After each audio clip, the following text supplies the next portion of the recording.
Namhlanje ngifisa ukukhuluma ngabesifazane being given freely ukuthi baba abavangeli.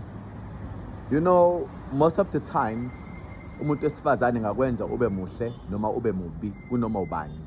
And it happens so fast before you know it. Ngiqonda ukuthi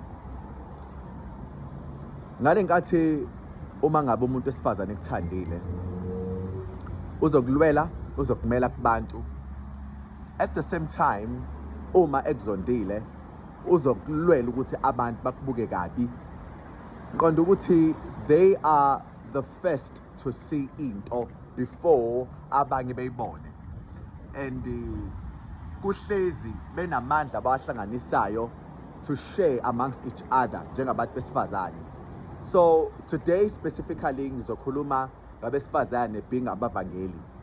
Ulimi nje lomuntu wesifazane ukudayisa noma yiphi into ayidayisayo. It's either udayisa iy'ngane zakhe ukuthi zenza kahle empilweni, noma udayisa umyeni wakhe ukuthi umphethe kahle, noma udayisa umuzi wakhe ukuthi izinto zihamba kahle, noma udayisa uNkulunkulu wakhe. Today specifically ngifisa ukukhuluma ngomuntu wesifazane ophiwe isimo sokuvangelela uJesu. Ngifisa la ukuzokhumbuza abesifazane who are not aware ukuthi before kwi-ministry yaJesu bekukhona abantu besifazane ebebehamba noJesu bethi help uJesu by ukudla, by ukumsiza emsebenzini le uJesu ayidinga ngoba wayenabafundi. I-majority yabo kwabantu besilisa, so abantu besifazane babepheka, abanye bewasha, abanye belekelela ngokudla. Kukuningi nje abakwenzayo ukuze iministry yaJesu izokwazi ukuqhubeka, but it wasn't dependent on them ngoba uNkulunkulu wayekade vele ebamisile for himself, njengoba namhlanje futhi ebamisile abesifazane for himself. So ngifisa ukutshena la ukuthi uSathane is very smart, very smart. Ufike abantu besifazane abadayisela isithombe sokuthi look at your life uma ngabe usezweni ukuthi uzoduma, uzokwazi uba nomzimba ozoba njena, ube muhle, ufuna abantu abanjena, uzokwazi na ukuthi ube nezinto zakho. But uma ngabe usesontweni uzofika ukhava umzimba wakho ngeke abantu bekunothise, at the same time futhi ngeke ukwazi kuba nezinto lezi mina bezokunikeza zona. And then we see abantu besifazane following omubi, going to ezweni hoping impilo zabo zizoba transformed and be better. Bethola ukuthi laphayana ayisabi njalo impilo zabo zibuyela 10 times behind.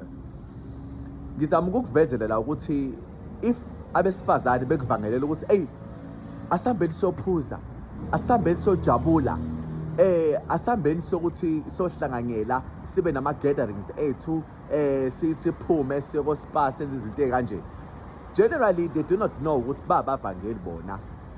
Each time bevula umlomo they will inspire you to believe in what they believe ngoba bayathanda ukuthi behambisane ngomqondo owodwa. Wena usuyazi today ngiyakhuluma nawe njengomuntu wesifazane ukuthi uma ngabe ulimi lakho luvangelela uJesu, uyisitshe esihle uNkulunkulu. Uma uvangelela uJesu uyisitshe esihle uNkulunkulu. So ingakho la you have to be careful uma umuntu wesifazane ovangelela uNkulunkulu ngoba omubi ngeke akushiye nje kanjalo. Uyawafuna amandla akho ukuze ezokwazi ukuwina abesilisa. Ukuwina abesilisa kulula komubi ukuthi awina abesifazane kuqala. Uma babawina abafazane abavangeli besifazane kuqala, uzokwazi ukuthi ayitholele abantu besilisa abaningi ngoba uzosebenzisa laba ukubawisa bonke laba abazoba interested kulaba. Remember, uNkulunkulu uma esinikeza iziphiwo zakhe, one of those was ubuhle. We cannot deny abantu besifazane were given beauty and intelligence noma wisdom. However, uma lokho kusebenzela uKristu, kunabantu besilisa abalimele emoyeni abamasosha kaNkulunkulu. Kunabantu besilisa abangene eshiqe engintweni esibuhlungu. So uNkulunkulu usebenzisa amanesi being labavangeli besifazane ukuthi go and identify those men. Bekhulume kubona, listen, akuyena uNkulunkulu okubulele noma okuhlukumezile noma okwenze kabi, kodwa-ke we'll attend to your wounds. Sihlale nawe, sikhulume nawe, sikuvashele, siklinele, sikwenzele konke lokhu, but now you have to walk with us sami seNkulunkulu. Yabona-ke labo besifazane ababambana ngaleyo nkonzo ukuthi bevuse abantu abalimele ezweni. uNkulunkulu labo angidoubt ukuthi ngeke ame nabo, engama nabo ngoba laba abesifazane abavusa laba omubi abalimazilwe abalalisa. Kunomunye nje umuntu wesifazane uma ngidlula eduze kwakhe wathi aha, you waste, this is waste, total waste.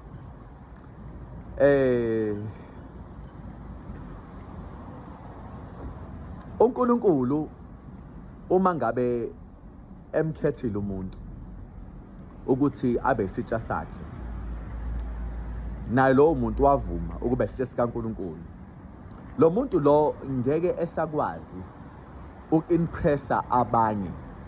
So nawe as umuntu wesifazane uthunywe uNkulunkulu ukuthi wenze lentando yakhe, uyenza azi ukuthi omubi ngeke akuthande, nezo ngeke lithande njengami, njengalo osho kanjalo kumina. Angithi uyabona ukuthi mina ngistrong, angiwineki kalula ey'ntweni abawineka kuzona abanye, ingakho ethi ngi-waste.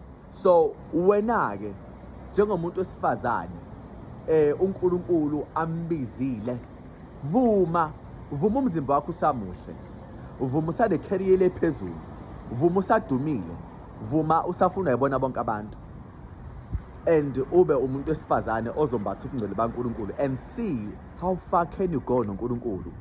Khona lo wesifazane wayesetshenziswa umoya kaSathane ngenkathi abapostoli begijimela uNkulunkulu, wayema ehleze memeza ethi nanka amadoda kaNkulunkulu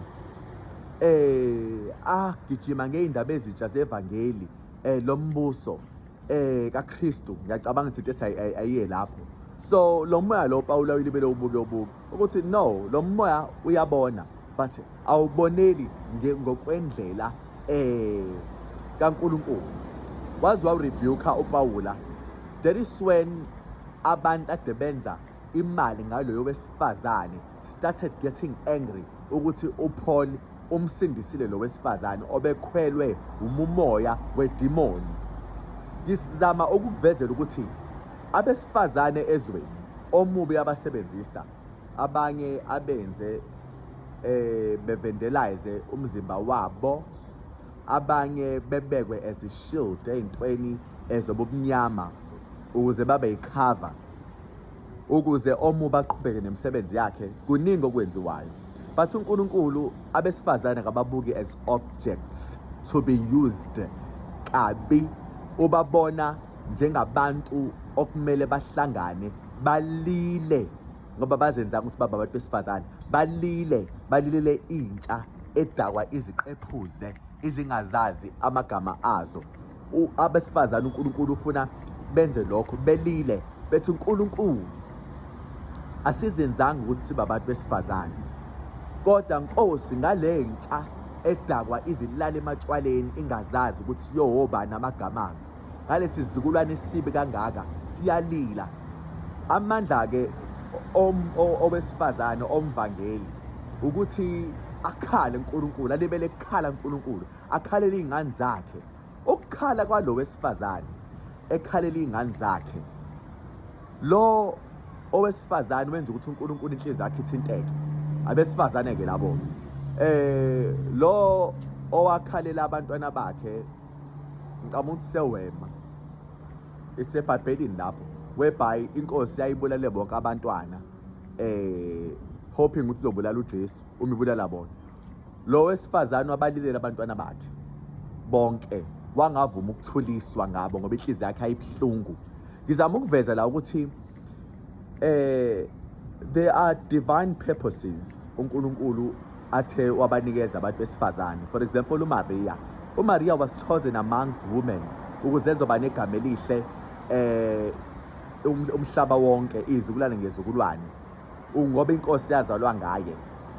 But ngifisa ukukuvezela ukuthi uma uNkulunkulu ekwazile ukuthi ayikhethe lo wesifazane ozomthwala for 9 months, that means omubi can create ama-purposes for abantu besifazane kodwa a-evil azokwenza ukuthi balwe ngentando kaNkulunkulu. Wena as umuntu wesifazane, you should know ukuthi you are representing whatever it is that you accepted. If you accept uNkulunkulu, you will represent God, you will die for God. Uma wamkelo wesilisa noma bekuthiwa mubi noma ulungile, kodwa you will die representing lo muntu ngoba nje uma wena uhamba kubukwa yena.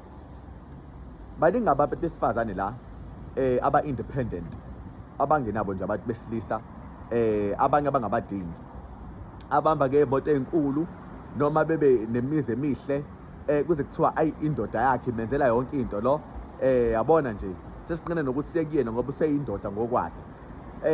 Ngamanye amazwi umuntu wesifazane noma ngabe kuthiwa uyena ozenzela izinto kuyohlezi kuthiwa hayi umuntu wesilisa omenzelayo.